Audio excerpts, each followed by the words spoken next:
السلام عليكم ورحمة الله وبركاته. نادي الزمالك بيقدم عظمة هذا الموسم. للأمانة نادي الزمالك بيقدم عظمة رغم كل الظروف اللي هو فيها، ويتقدم على بيراميدز وعلى الأهلي وعلى سيراميكا في الجولة 20 ويتخطاهم بثلاث نقاط.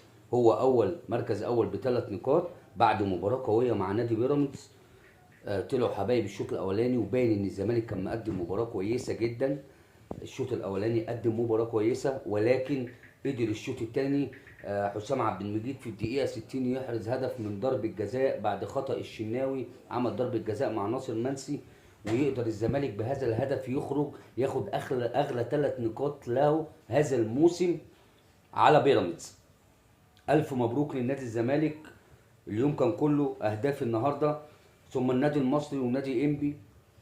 المصري تقدم بهدف عن طريق دغموم، ثم تعادل الانبي عن طريق كالوشا من ضربة جزاء، ثم قدر يتقدم المصري ويرجع انبي 2-2، وقلنا المباراة خلصت. ولكن في الدقيقة 105 يقدر نادي انبي يخطف ثلاث نقاط غالية من النادي المصري ويعطله، يقف عند النقطة 29. وكده الدنيا ما تعرفش رايحه فين وجايه منين بالنسبه للثلاث فرق اللي هيصعدوا مع الاربعه اللي قلنا شبه صعدوا: نادي الزمالك واهلي وسيراميكا وبيراميدز. الف مبروك لنادي انبي. ثم البنك الاهلي وسموحه. سموحه طبعا كلنا قلنا ان سموحه السنه دي فرقه محترمه مع الكابتن احمد عبد العزيز. الحقيقه بيقدموا كوره جميله، كوره متطوره.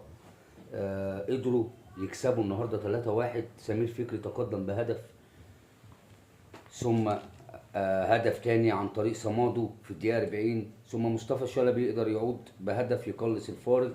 ولكن خالد الغندور بتصويبه ولا أروع في الدقيقة 50 يقتل المباراة 3-1 وياخدوا 3 نقط مهمة.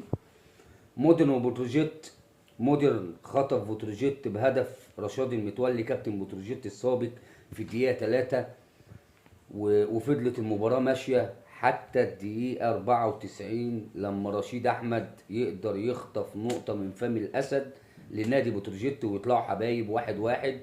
ومتبقي مباراتين في الجولة 20.